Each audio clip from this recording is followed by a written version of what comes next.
I appreciate you guys all coming here. You all represent different, sort of segments of the film, and so I want to talk to each of you in rapid succession. But I want to start with you, Betty Ann, because it's really your story. And my first question is: are you some kind of saint? That's very funny. Not at No, all. really. I mean, you are about as good a person that you could possibly imagine, at least up there on the screen. So, talk to me about what you did and why you did it. Well, what I did and why I did it. Well, my brother was wrongly convicted of murder. He spent 18 years in prison, and after losing his appeals, he became suicidal. And it was during a conversation of me being upset with him for trying to commit suicide that he told me he cannot live in prison for the rest of his life as an innocent man. And in that conversation, it was decided that I would go back to school, go to law school, become his attorney, and get him out and show that he was innocent. And I said, but Kenny, I have a GED. And he said, the promise was that, as long as I go back to school, he'll stay alive, no matter how long it took. So, And what did that cost you? I mean, what sacrifices did you make? well, there were sacrifices. I know there were, but I didn't really feel them because I feel like that was my life. I had children that were small, and I mean, they think of their childhood, and I went to all their games, but I took books with me, Law books. law books, undergrad books, always books. Yeah, I noticed in the movie she's wearing Roger Williams' School of Law. Now, is that where you went? That is exactly where I went to law The school. only reason my daughter went to Roger Williams, and I kind of lit up. Oh, that's great. She must know Aiden's Pub then in Yeah, Bristol, Rhode Island. I'm going to talk to her right after this interview. I Yeah. think that'd be great. And now, do you think that your single-mindedness was so amazing and so startling? I was wondering if you actually think that's healthy. I mean, it was like beyond the pale what you were willing to do. Well, I don't know. I just feel like that was my life, and that is what I was supposed to do. And I feel really fortunate right now that I did everything I did, because now I'm able to hopefully help the Innocence Project. I do work for them anyway. I try to help New York with policy changes and Boston with actual clients. And now this movie hopefully will let other people see that there are innocent people in prison, and perhaps that will help get free more innocent people. Yeah, I mean, it's a great commercial, if you will, for the Innocence Project. I mean, hands down. Now, was there in the movie, I think Tony did a nice job of suggesting that your brother might not necessarily be, pure as the driven snow, that he might have even been able to commit murder. You, on the other hand, I'm assuming, did you ever have any doubts? Did you? No, I never had any doubt. I always knew Kenny was innocent, and How did you know? Two reasons. One, I know Kenny, and if you see the movie, you'll see the many sides of Kenny, and they're all true. But Kenny never knew how to handle a situation if he's confronted with somebody wanting to fight with him. He would fight back. Mm-hmm. But he's not the aggressor. He's not going to walk up to anybody else and start a fight. And he's certainly not going to walk into someone's home and kill them for money or jewelry or anything like that. So that's one reason. And the second reason is because it was my neighbor that was murdered. And I drove the hour and a half away from where I was living to find out what happened, only to find out that the police had questioned Kenny because he has a police record. And Kenny had a perfect alibi. He was in court that morning for assaulting a local police officer. And I have to say, that's the first time I was ever happy that he was in court. Because I'm thinking, he has a perfect alibi, and everybody knew he was in court. He was checked out for everything, scratches, because of perpetrated blood at the scene. He wasn't arrested until 2.5 years later. Yeah. And a lot of the evidence went missing. So I knew from the evidence and from knowing Kenny that he was innocent. So I've got tons of questions I'd like to ask you, but I'm going to end it with this one. What is it like seeing your life? I mean, you've lived 40-some years of your life, and you've just seen 2 hours of it up on the big screen. What is that like for a normal person like you and me who don't live in the Hollywood world?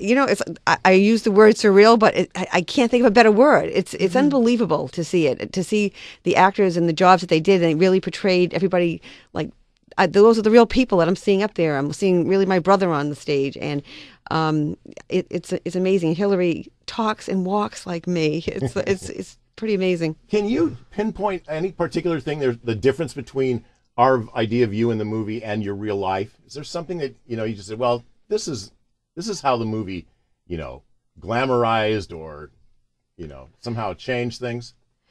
No, the other thing, the movie had the sequence might be a little bit different than what happened in real life, but I have to say all the feelings on that screen, I felt at one time or another, or knew that somebody that I knew, like my brother, felt those feelings. So I can't think of anything that stands out that would have been different. That's high praise, I would think, Tony. Okay, I want to direct now to you.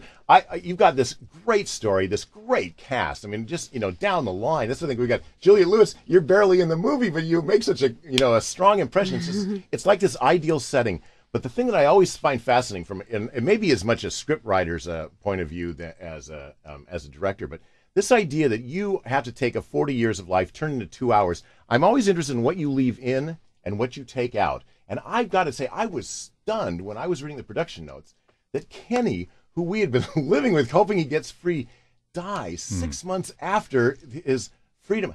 How and why would you leave such a poignant fact out of an already great story? But I think it would have even enriched it more. What was the decision making? Well, Kenny's death was a tragic. Piece of news 6 months after his release. And I worked very hard to put it in the movie. Yeah. It was in the script for a number of years. And but what I discovered, kept running into as people read the script, is the movie at the point of Kenny's death took a left turn and became a very dark and bitter experience. And people couldn't recover from it. They went through, this extraordinary journey with Betty Ann and Kenny, and when I kept finding myself explaining to people who read the script that no, the movie's not about the futility and bitterness of life. It's about the transcendence of love, even in death and in tragedy. And I, frankly, wasn't able to overcome that. And so we experimented with taking it out and felt that the script worked much better, that it suddenly made it about something completely different. And even after we'd finished the film, we experimented with audiences of putting it on the end. We have a crawl that tells you what's happened. Yeah. And when we put up, a piece of information about Kenny's death, people would kind of freak out. It would wipe out the And they'd say, you wiped out, I had all of this feeling about what this movie's about. And then you say, he died. And given now the internet, and we're talking about it now, it's a fact of life. Yeah. So the information is out there, but it's really, as Betty Ann and I, discussed, and Hillary and I talked at length about it, it's not actually what the movie's about. So it was a very complicated, thoughtful process that I went through to make that that decision. Another issue is the Melissa Leo's character. I have this sense, if you're just based on audience reaction, I wanted to see her after the DNA came out. In effect, if there's a villain in your piece, it's that character, but we never get to see her under the thumb of reality. The last time we see her, I think she's saying, "I'm sorry, your brother is guilty," and that's it. That's the truth. But was there a follow-up story? I assume no. The truth is that Nancy Taylor, nothing has happened to her. She's living a retired grandmother in Massachusetts, believing that DNA evidence is bunk and that she was correct, even though it's, after an 8-year fight, after Kenny was proven innocent, Betty Ann and Barry Scheck won a civil suit proving that Nancy Taylor had lied. Wow. And that Kenny was innocent, and they won a civil settlement on it. But Nancy Taylor refuses to accept that or acknowledge it, and she's never been subject to criminal prosecution. So for me to add an addendum, the fact that it was left hanging, we say at the end of the movie she was immune from criminal prosecution. So I wanted to make people angry. Because that's simply that the worked truth. Then. I think that's good. And now just switching hurriedly, I could talk to all of you for an hour each, but I have to do this in a hurry. Yep. You're the closest thing that we have to a villainess, I guess, in this movie.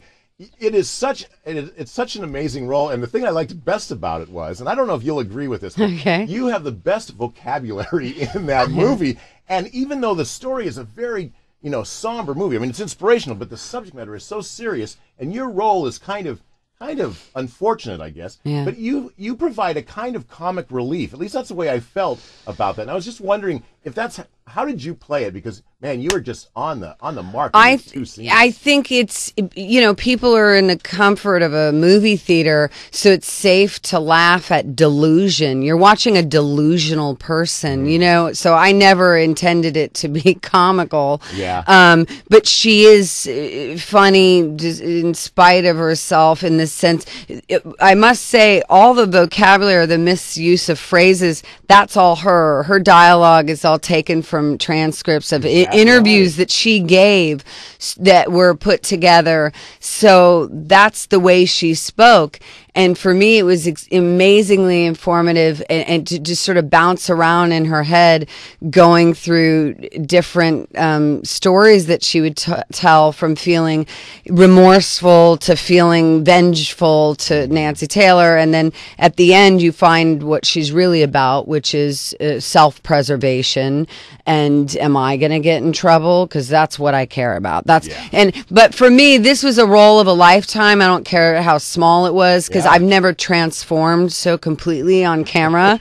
And it was just a thrill, you know. I want people to, and people have told me as much, where they say, oh, I didn't know that was you at first. They're just like, who is that awful looking person? But it's not about, it's all based in reality. I want to play this aspect of humanity, you know. And I trust, did you ever meet her, or is this based, you based everything on transcripts? On transcripts, and the fact she's an alcoholic and never leaves her trailer, and you know, you're intuiting all this information and putting it together. And everybody on this project was really into the honesty of things. So the makeup and hair department, nobody wanted to. You didn't need to exaggerate the facts. So, and then when Betty Ann wasn't working, she wasn't on set the days I was working. So I talked to Barry Sheck a bunch to get more information about her personality a little bit, how erratic she was.